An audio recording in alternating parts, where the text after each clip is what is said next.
That would be my big concern I would have when buying UFC cards. Given this information, though, lies an opportunity. The color blast they do is just incredible. I mean, I love those cards. Panini. What happens if you are invested heavily in a fighter and he loses?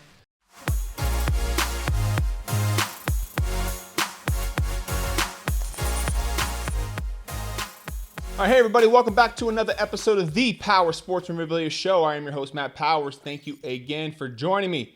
Please visit the website, powersportsmemorabilia.com. Also, give me a follow over there on Instagram, @PowersAutographs. Well, with Panini gaining the license to now produce UFC cards, Topps held the license from 2009 to 2020, and 2021 UFC Prizm being released here in April of 2021, the thought comes to mind for most sports card collectors and investors, are UFC cards a good buy? In today's video, I will be breaking down things to consider before purchasing UFC cards, such as overall popularity of the sport and fighters, cards available, and overall value of cards compared to other sports. Before we get into the video, of course, if you are a huge UFC fan and a sports card collector already, picking up cards is a no-brainer to you. This video will probably be more geared towards sports card collectors who are on the fence about collecting or investing in UFC cards. Again, these are just my own thoughts. Always do your own research and what is best for you and your collection. Since the NFL is the United States' most popular sport, let's compare them to the UFC for the sake of this video. Stick with me here for a few minutes, as it's important to understand where UFC is as a brand to help us better understand their sports card market potential. Yes, the NFL has been around since 1920 in its current setup, and the UFC only since 1993, so the NFL has a 73-year advantage on building a brand. However, the UFC wants to become as popular as the NFL, so they will be a good league to compare them to. Important to discuss social media followers, as it shows how popular a brand and its athletes are. The NFL official Instagram account has 20.4 million followers at the making of this video. UFC, 27 million, 25% more. Tom Brady has the most Instagram followers for an NFL player with 9.5 million. Conor McGregor has the most for a UFC fighter with 39.6 million. No surprise there. 2020 revenue, NFL, 12 billion. I feel very wealthy just saying that. And the UFC, roughly 1 billion. The NFL had 12 times the amount of revenue in an off year for the NFL, since fans were, for the most part, not allowed to attend games in 2020. In 2019, the NFL had revenue of just over 15 billion. 2020 average TV rating for the NFL was 15.4 million viewers per game. The UFC's highest pay-per-view was UFC 246 with 1.35 million buys. Unsure of the total viewership, but assuming 5 to 10 people on average get together to watch the fights, that could be anywhere from 5 to 10 million for that particular pay-per-view. Of course, nothing tops the Super Bowl in viewers with 91.6 million at Super Bowl 55, which was the most recent one with the Bucks versus the Chiefs. While the UFC top fighters are huge celebrities and arguably just as popular, if not more popular than some of the top NFL players, the NFL is just a behemoth in other areas of the sport, such as revenue, merchandise, TV ratings, and marketing deals. I would argue the UFC has a bigger future on the world stage simply because every country has some sort of mixed martial arts interest and potentially a popular fighter already competing in some sort of competitive league. The NFL can't say that. The sport is really only played here in America for the most part. TV-wise, you can currently watch the NFL in 181 countries and UFC in 150. Now that we have an understanding of how popular the UFC is, let's talk about the sport itself. As we know, the more often a player plays, the more chances he has to have a big game, thus increasing the popularity of him and his cards. I mean, how many times have we seen an NFL quarterback have a big game and his cards shoot up overnight? I mean, look at the Kyler Murray game from last year versus the Bills when he threw that game-winning touchdown pass. Tom Brady's cards after the Super Bowl win versus the Chiefs. Same thing happens in the UFC. Take a look at Dustin Poirier when he beats Conor McGregor recently. The one thing that does hold the UFC back in this area is the most popular fighters only fight a few times a year. When the NFL player plays 16 games in front of an average of 15.4 million fans on TV. McGregor, for example, fought only once in 2020, and he fought Donald Cerrone for 40 seconds. Dustin Poirier also fought just once in 2020. The amount of TV exposure each UFC fighter gets is very limited compared to the top-notch NFL player. That would be my big concern I would have when buying UFC cards, is the limited number of fights. Will that hold back the popularity of their cards? Time will tell. All right, let's move on to the fighters themselves for a moment. As we all know in sports, superstars sell. Superstars are the ones everyone wants to collect and sell. They drive the revenue and viewership in leagues. While Instagram followers obviously don't tell the whole story if a player is worth collecting, they make a fair argument about who is popular and who is considered a superstar. So let's take a look at the most popular Instagram accounts for the NFL and the UFC. Top 5 in the NFL, number 1, Tom Brady with 9.5 million followers. Russell Wilson, number 2, with 5 million. Cam Newton, number 3, with 4.8 million. Patrick Mahomes, number 4, with 4.8 million. And then also Rob Gronkowski, number 5, at 4.4 million. Top 5 in the UFC, number 1, Conor McGregor, 39.6 million. Khabib at number 2 with 28 million. Woo. And number 3, Ronda Rousey with 13.2 million. John Jones at 5.7 million, and then Nate Diaz at 4.7 million. So as you can see, the top 3 UFC fighters have more followers than Tom Brady. Conor McGregor has 11.3 million more followers than the top 5 in the NFL combined. So make no mistake about it, the NFL has huge superstars, but the UFC, from a personal fighter brand standpoint, has big superstars. All right, now that we've established the UFC has superstars worthy of collecting their cards, let's move on to the cards themselves and discuss past sales, what's on the market currently, and also the release of 2021 Prizm, UFC's first Prizm year. All right, first let's talk about past sales so we can get an idea of what these cards sell for compared to the NFL. Now, this data will be coming from eBay only. Yes, cards have sold on different platforms such as Golden Auctions for various prices higher than these ones here. But just to keep it consistent, all this data will be coming from eBay, all right? So here's a couple quick examples. The most expensive Conor McGregor card with just McGregor on it, no dual sign items, was the 2013 Topps UFC Bloodlines Rookie Auto. It's graded a PSA 10. And that one sold for $15,000. For Khabib, it was the 2014 Topps, the Knockout Rookie Auto to 8, sold ungraded for 10 grand. All right, in comparison, the most expensive Tom Brady card sold on eBay was a 2000 Playoff Contenders Rookie Auto PSA 10 for $555,000. Wow, that is a huge chunk of change. Huge chunk of change for one card, my gosh. 37 times more expensive than the McGregor card.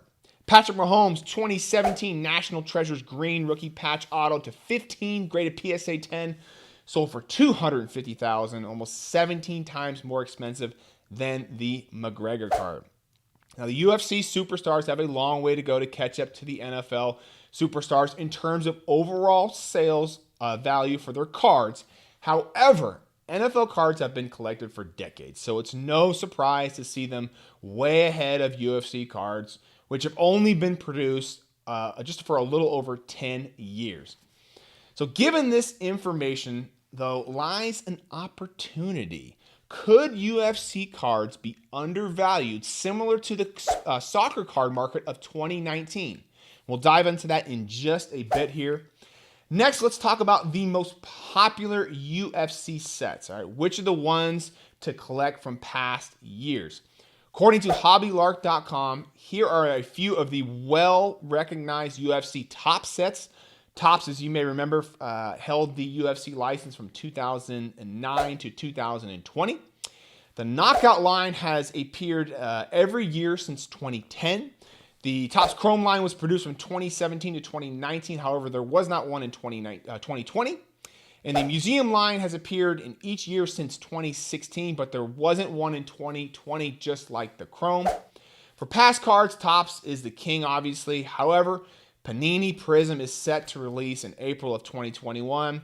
So let's talk about that set for just a minute. The UFC Prizm Hobby Box comes with 12 packs, 12 cards per pack, 144 cards total, 2 autographs, 22 Prizm, and 10 inserts on average per box. Same exact as football and basketball. The color blast they do is just incredible. I mean, I love those cards. Downside to this set is it appears they are all sticker autographs, so not a big fan of those. As of the making of this video, there was not a full checklist release just yet. However, there are some big name fighters in this set. I'm just hoping it's got everybody in there. Cost of this box is going to be more than $1,000. I mean, Panini. But anyway, that's about $7 a card. If you've watched any of my videos, you know I'm not a huge fan of buying hobby boxes, hoping to get a big hit. The numbers just aren't in your favor. I'm all about buying the exact cards you are going after, a more targeted approach to collecting and investing. I do believe that this year's Prizm set, much like other sports' first-year Prizm set, will have tremendous value as a sealed product to hold for years to come. Panini Instant is their version of Topps Now. It's the brand where cards are made instantly available right after a big event or a play. They're only sold for a limited amount of time. These will be kind of fun to get after like a big fight. I mean, imagine Conor McGregor, Panini Instant card right after like a huge knockout win. I mean, the hype on that card will just be absolutely incredible. All right, let's move on to the fighters to collect. Just like other sports, of course, you want to be collecting the fighters that you like. If you're just a collector, obviously that's the first and foremost thing that you want to do. But from an investment standpoint, always go after the superstars or rookies that you think will have value in the future. That's a no-brainer. The fighters I would stick with, of course, be McGregor, Khabib, Nate Diaz, Anderson Silva, George St. Pierre, just to name a few. Pay attention to the guys that are very charismatic, though, all right? Just like other sports, those guys sell. Other fighters to consider are some of the original legends, such as Randy Couture and Chuck Liddell. I was able to pick up some numbered Liddell autograph cards for about $50 each recently, so there are still good deals to be found. Women fighters, you're going to have to really go after the home runs. Ronda Rousey, when she was in the UFC, was very popular among the guys. Her autographs, for example, sold very well.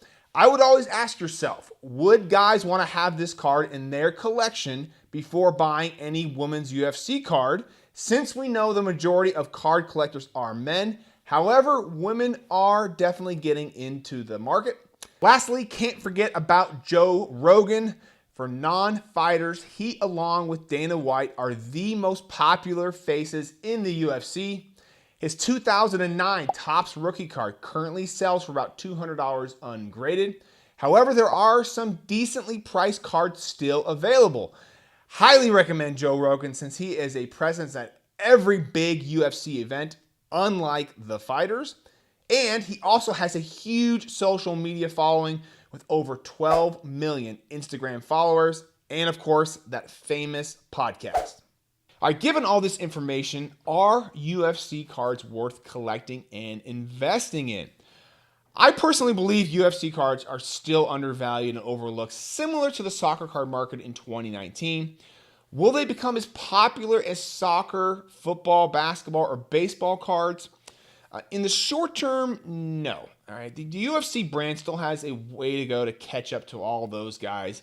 As we saw in the comparison to the NFL, they are just a bit behind at this moment.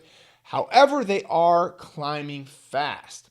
There is a huge opportunity, though, with UFC cards, given that very few have been made, similar to the soccer card market. Limited supply can equal higher prices if a fighter gets hot or has a huge upcoming fight. Since we know about these fights in most cases months in advance, it can make preparing for them from an investment side a bit easier than, say, for example, the Super Bowl, which we only know the final teams 2 weeks before the game. Side note, if there is a big fight coming up and you can find cards relatively cheap, your best bet is to probably buy both fighters so you can be guaranteed a big win financially. My biggest problem with the UFC cards is the lack of fights. You just can't fight every month. Will these cards have big rises and big dips due to that? What happens if you are invested heavily in a fighter and he loses? Then you're stuck for the next 6 to 12 months until he fights again. Unlike football, where there's always next week, you could have some major wins and major losses. Outside of Conor McGregor, who I think, regardless of wins and losses, will always remain a popular fighter even after he is done fighting, what will happen to the majority of these fighters once their career is over? Will they be as popular as they were when they were fighting? That's a question you're going to have to ask yourself about each fighter you are invested in. If you love the UFC and are already collecting cards, then you have to be super excited that UFC is getting its first Prizm set. I know the price is astronomical, but if you take that targeted approach and just go after the fighters you want, you will have tremendous success. From an investment standpoint, there is opportunity here. However, you're going to have to really pick your spots. I mean, for every Conor McGregor, there are 100 Yu Darvishes out there. You're going to want to stick to the guys who have a huge social media presence, are charismatic, and have the potential to win some big fights. I mean, fights only happen once, maybe twice a year for the big dogs, and one loss could send card prices crashing down. But comment below, let me know, you guys collecting UFC cards? Where do you see the UFC brand being in 10 years? I mean, can they compete with the likes of the NFL, NBA, and MLB sports cards? Again, appreciate you guys watching. Visit the website, powersportsmemorabilia.com. Also, give me a follow over there on Instagram @PowersAutographs. And I will see you on the next episode.